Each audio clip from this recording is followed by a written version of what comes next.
नमस्कार साथियों, कैसे हैं आप सब। उम्मीद करते हैं आप सभी जो है बिल्कुल शानदार और ज़बरदस्त होंगे। साथ में तैयारी भी अपनी बेहतरीन तरीके से कर रहे होंगे। वापस जो है 30 अति महत्वपूर्ण प्रश्नों के साथ हम उपस्थित हैं, जिसका आप सभी को मॉक टेस्ट देना है। और जैसा कि आपको पता है कि इस वीडियो में सामान्य ज्ञान और प्लस विज्ञान के जो है प्रश्न शामिल किए जाते हैं, जो कि रेलवे के नए पैटर्न पर आधारित होते हैं और आरआरबी, एनटीपीसी और ग्रुप डी दोनों प्रकार की परीक्षाओं के लिए महत्वपूर्ण है। तो बिल्कुल वीडियो को अंत तक जरूर देखें और कंप्लीट मॉक टेस्ट जरूर दें और चेक करें कि आप 30 में से कितने प्रश्न सही कर पा रहे हैं। और ये जो है मॉक टेस्ट नंबर 39 है। अगर बाकी के आप मॉक टेस्ट नहीं देखे हैं तो आपको चैनल पर लिंक मिल जाएगा, प्लेलिस्ट बना हुआ है, वहाँ पे आप जाकर सभी मॉक टेस्ट दे सकते हैं। चलिए बात करें अगर हम पहले क्वेश्चन की, तो पहला क्वेश्चन है कि प्राचीन संस्कृत व्याकरण पुस्तक अष्टाध्यायी के लेखक कौन है। तो बिल्कुल कमेंट बॉक्स में बताते हुए चले आप सभी कि इसका राइट आंसर क्या हो जाएगा पहले क्वेश्चन का। तो पहले का जो है राइट आंसर जितने भी लोग दे रहे हैं सी ऑप्शन बिल्कुल राइट हो जाएगा, क्योंकि अष्टाध्यायी के जो लेखक हैं बिल्कुल पाणिनि हैं। ऑप्शन सी राइट हो जाएगा। अगले क्वेश्चन की बात करते हैं। तो भारत के संविधान में कितने जो है मौलिक कर्तव्यों का उल्लेख किया गया है। तो कितने जो है मौलिक कर्तव्य हैं, तो आप सभी को बिल्कुल पता होगा कि जो है कुल 11 जो है मौलिक कर्तव्य हैं। ऑप्शन नंबर डी राइट हो जाएगा। और इस जो है कर्तव्यों का उल्लेख भाग 4A के अनुच्छेद 51A में किया गया है। तो अनुच्छेद भी आप ध्यान रखें, साथ में भाग भी आप ध्यान रखें और बिल्कुल कंप्लीट मॉक टेस्ट देकर ही जाएं। कंप्लीट वीडियो जरूर देखें। पीछे नंबर क्वेश्चन की बात करें तो भारत ने सिक्के की दशमलव प्रणाली को कब बदला। तो जो भारत की सिक्के की दशमलव प्रणाली है यह जो है बदला गया था अप्रैल जो है 1957 में। और डेट की बात करें तो बिल्कुल 1 अप्रैल। कब बदला गया, तो 1 अप्रैल 1957 में। और इसके पहले बात करें तो इसके पहले जो है 1 रुपए में 16 आने और 64 पैसे हुआ करते थे पहले। ठीक है, इसको बदलने से पहले नहीं, 1957 से पहले 1 रुपए में 16 आने और 64 पैसे हुआ करते। लेकिन वर्तमान में बात करेंगे इसको लागू करने के बाद 1 रुपए में 100 पैसा हुआ करता है। और की बात करते हैं तो केरल में डैश तट नारियल के पेड़ों के साथ रेखांकित खूबसूरत बैक वाटर है। तो किसकी बात कर रहा है, कोरोमंडल की, मलाबार तट की, कोंकण की या खंभात की। तो यह जो है बातें कर रहा है मालाबार की। किसकी बातें कर रहा है, मालाबार की। ऑप्शन बी राइट हो जाएगा। 5 की बात करते हैं तो लोकसभा सदस्यों के कार्यकाल की अवधि कितनी है। स्टूडेंट ये क्वेश्चन बार बार आ जा रहा है, एक बार देखना पड़ेगा क्यों क्वेश्चन बार बार क्यों डाला जा रहा है। इसको हटाया जाए, ठीक है। तो क्योंकि लोकसभा के सदस्यों की कार्यकाल की बात कर लेते हैं तो इसका बिल्कुल आप सभी जो है कमेंट बॉक्स में बताएंगे। इसका आंसर हम बताते नहीं है, आगे बढ़ते हैं।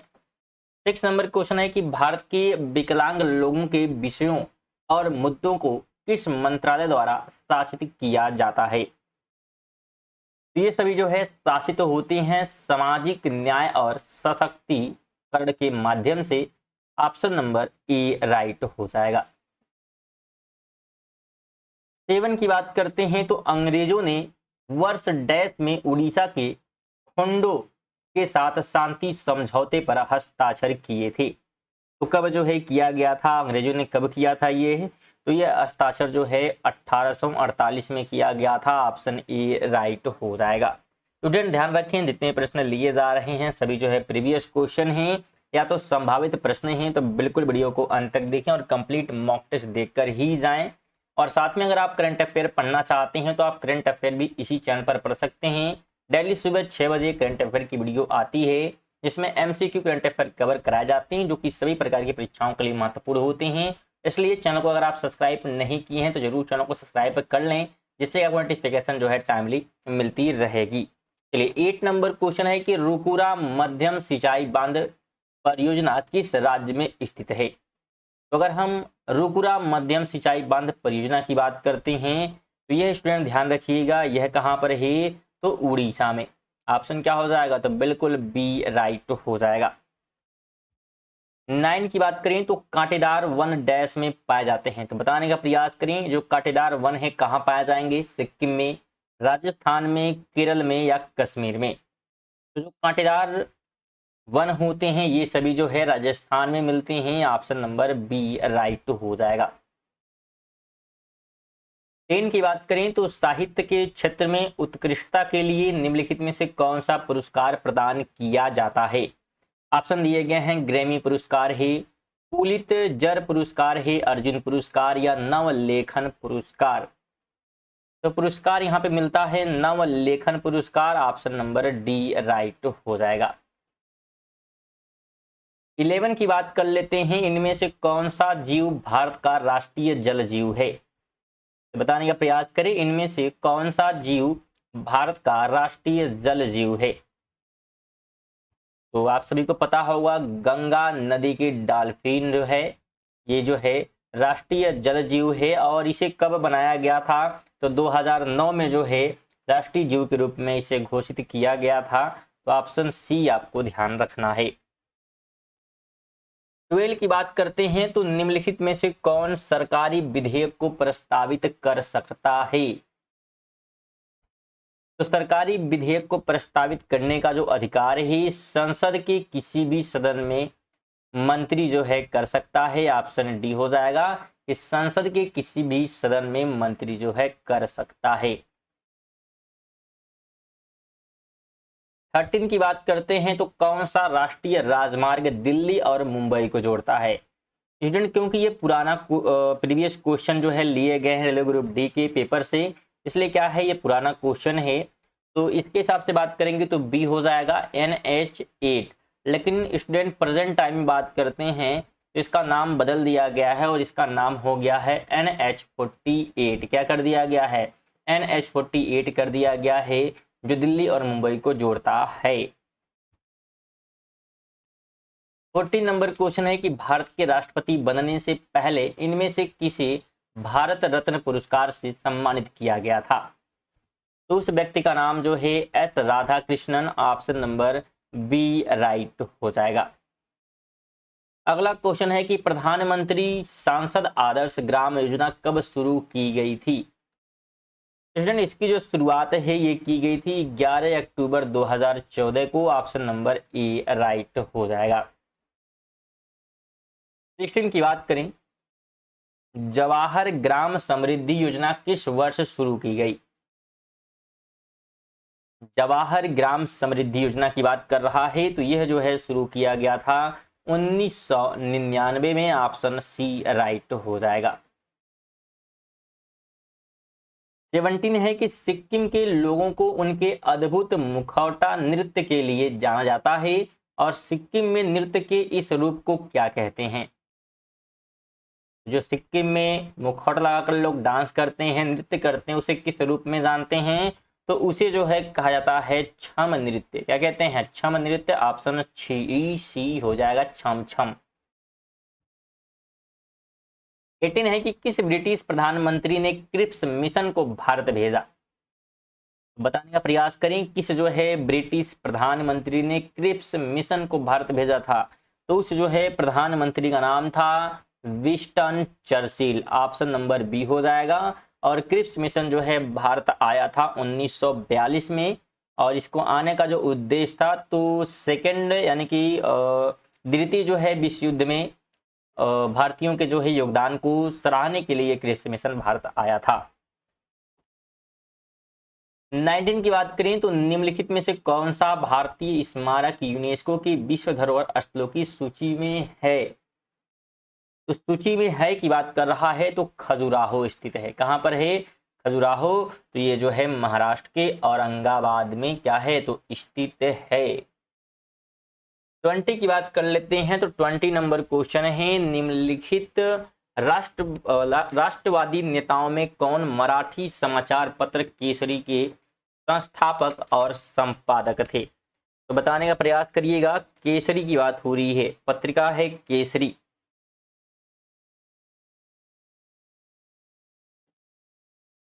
ध्यान रखिए, अगर हम केसरी की डायरेक्ट की बात करें तो इसके जो संस्थापक थे बाल गंगाधर तिलक थे। ऑप्शन नंबर ए क्या हो जाएगा? तो बिल्कुल राइट हो जाएगा। अगला क्वेश्चन है, भारतीय संसद के पहले स्पीकर कौन थे? भारतीय संसद के पहले स्पीकर की बात हो रही है। तो अगर हम भारतीय संसद के पहले स्पीकर की बात करते हैं तो उनका नाम क्या हो जाएगा? तो उनका नाम बिल्कुल हो जाएगा जीवी मावलंकर। ऑप्शन नंबर ए जितने भी लोग दिए हैं बिल्कुल उनका राइट आंसर बिल्कुल सही है, बिल्कुल सटीक है। आगे बात करते हैं 22 है सार्क यानी कि दक्षिण एशियाई क्षेत्रीय सहयोग संगठन का गठन कब और कहां हुआ था? तो ये पूछा जा रहा है कब और कहां पर जो है किया गया था सार्क का गठन। तो आपको कब किया गया था ये बताना है और साथ में कहां किया गया था ये भी क्या है आपको जवाब देना है। तो ध्यान रखें स्टूडेंट, इसका जो गठन है ये किया गया था बांग्लादेश में, बांग्लादेश के ढाका में, और किया गया था 1985 में। कब किया गया था? 1985 में 8 दिसंबर को। और अगर हम दक्षिण एशियाई क्षेत्रीय सहयोग संगठन के सचिवालय की बात करते हैं तो यह जो है काठमांडू यानी कि नेपाल में स्थित है। चलिए आगे बढ़ते हैं। अगला क्वेश्चन कहता है कि हिमालय में धौलाधार पर्वतमाला डैश का एक भाग है। तो किसका भाग है धौलाधार? बताने का प्रयास करें। क्वेश्चन ये जो है भाग है किसका? ये जो है भाग है निम्न हिमालय का। ऑप्शन नंबर डी बिल्कुल राइट हो जाएगा। 24 की बात कर लेते हैं। विश्व हिंदी दिवस निम्न में से किस दिन मनाया जाता है? विश्व हिंदी दिवस की बात हो रही है तो ध्यान रखें यह जो है मनाया जाता है कब? तो 10 जनवरी को। ऑप्शन नंबर डी बिल्कुल राइट हो जाएगा। चलिए आगे बढ़ते हैं और अगले क्वेश्चन पर चलें हम। तो अगला क्वेश्चन है कि जब कोई वस्तु एक वृत्ताकार पथ में त्वरित होती है डैश तो के कारण वस्तु उस वृत्ताकार पथ में गतिशील रहती है। तो किसके कारण जो है गतिशील रहती है बताने का प्रयास करें। यह जो है गतिशील रहती है किस कारण? तो ये गतिशील रहती है अभिकेंद्र बल के कारण। ऑप्शन नंबर सी राइट हो जाएगा। अगला क्वेश्चन है कि सापेक्षता के सिद्धांत के साथ डैश ने भौतिकी के परिदृश्य को बदल दिया और इस सिद्धांत ने क्वांटम यांत्रिकी के सिद्धांत को डिजाइन करने में प्रमुख योगदान दिया। तो ये किसकी बात कर रहा है? ये बात कर रहा है अल्बर्ट आइंस्टीन की। किसकी बात कर रहा है? अल्बर्ट आइंस्टीन की बात हो रही है यहाँ पे कि सापेक्षता के सिद्धांत के साथ जो है अल्बर्ट आइंस्टीन ने जो है भौतिकी के परिदृश्य को बदल दिया था। 27 है कि आवर्त सारणी में किस वर्ग को उत्कृष्ट गैसों के रूप में जाना जाता है? इस वर्ग के जो है तत्वों को या गैसों को जो है उत्कृष्ट गैसों के रूप में जाना जाता है। तो उनका नाम जो है बिल्कुल क्या हो जाएगा? वर्ग 18 के तत्वों को। ऑप्शन बी हो जाएगा। अगला क्वेश्चन है निम्नलिखित में से कौन सा आवर्त सारणी के पी ब्लॉक का एक तत्व नहीं है? नहीं है की बात कर रहा है जो कि पी ब्लॉक में नहीं है। तो नहीं है इसमें मैग्नीशियम। क्या नहीं है? तो मैग्नीशियम नहीं है। ऑप्शन डी हो जाएगा।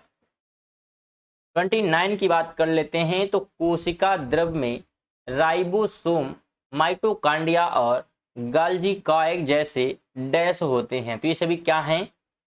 तो ये सभी जो है कोशिकांग हैं। क्या हैं? कोशिकांग हैं। ऑप्शन सी हो जाएगा।